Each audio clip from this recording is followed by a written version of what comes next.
psychic story time about how I did not listen to my intuition. I completely ignored myself and I then got the worst haircut of my life. And I have photos. Woo.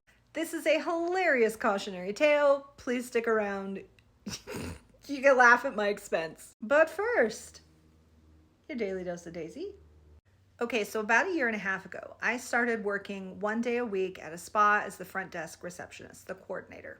I basically worked just enough to pay for my hair and nails, so it worked out because there was a stylist there I really loved, and you know what got me out of the house? As someone who's been a professional psychic for 9 years who works at home alone, I never leave the house. I was lonely. I needed more people. So this seemed like a win-win, and for a long time, it really was. Okay, so fast forward about 6 months, and the spa manager tells me that she hired a new hairstylist. And I met him one time because I was coming in for something. It was like I said hi to him for half a minute while he was talking to her. I didn't really talk to him. I didn't think that much of it. That's her business. Great. But then on the day he started, I wasn't even working that day. It was like the day before I was supposed to come in. The day he started working, suddenly I became so agitated, agitated. And I knew that it was about this guy. I was so bothered. I was like, something is not right about him. Something is not right. And so I started looking into it. Okay, I'm not proud, but I did full social media stalking because I was like, I could feel it. The story wasn't adding up. He wasn't who he says he is. I just was like, I could feel it. So when I went into the spa, I ever so casually asked the manager, so tell me about him. Where's he from? Where did he train? All the big questions. And she had all the answers. So I figured hey, if she's vetted him, great, fine. But the feeling persisted. Oh, it was so uncomfortable. But I put the feeling aside because despite the ruthless stalking, I am a professional. So I put it aside.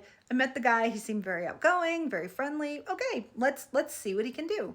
So to introduce himself to the clientele and kind of get him some new business, he was offering free blowouts and he did a really beautiful job. And the women seemed to genuinely love him. So I thought, hey, I've been wrong before. Y'all know I've been wrong before. I was happy to be wrong. Let's just move forward.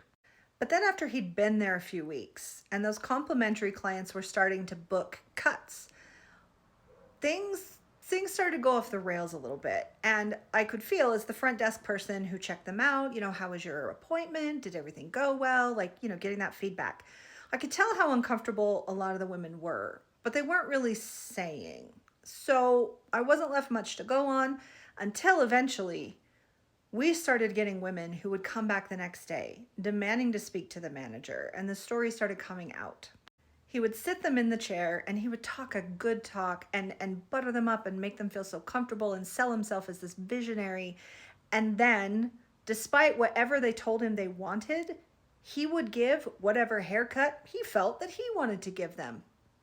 Obviously, there is nothing about this that is acceptable. So we worked out a plan, this, that, and the other. Okay, we thought we were handling it.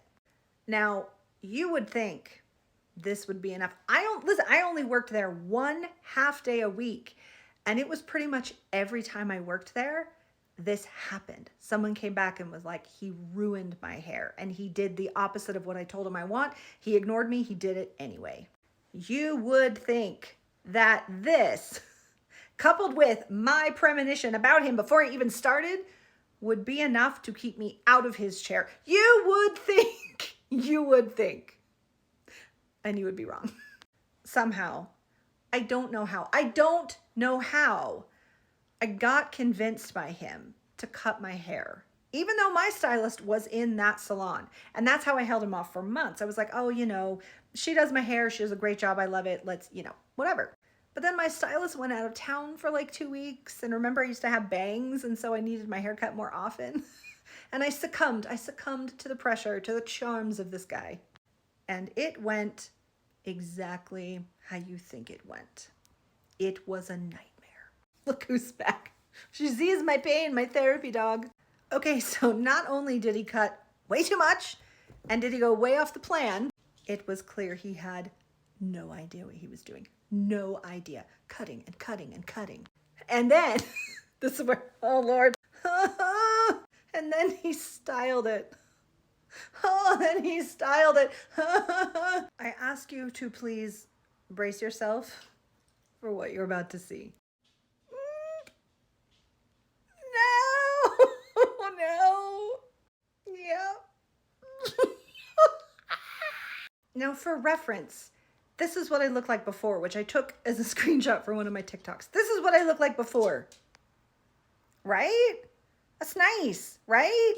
Now, even after I washed out his horrific styling, this is what I was left with. No. So, yeah. Mind you, all of this was just weeks before the election and the 4 a.m. club when my account blew up. And there was not much I could do. There was not much I could do. I was stuck with that haircut until it grew out. Now, the silver lining in all this is that I found someone to fix it. And he did a wonderful job. And he's who does my hair now. And it's so amazing. I love it. Today I'm having such a good hair day.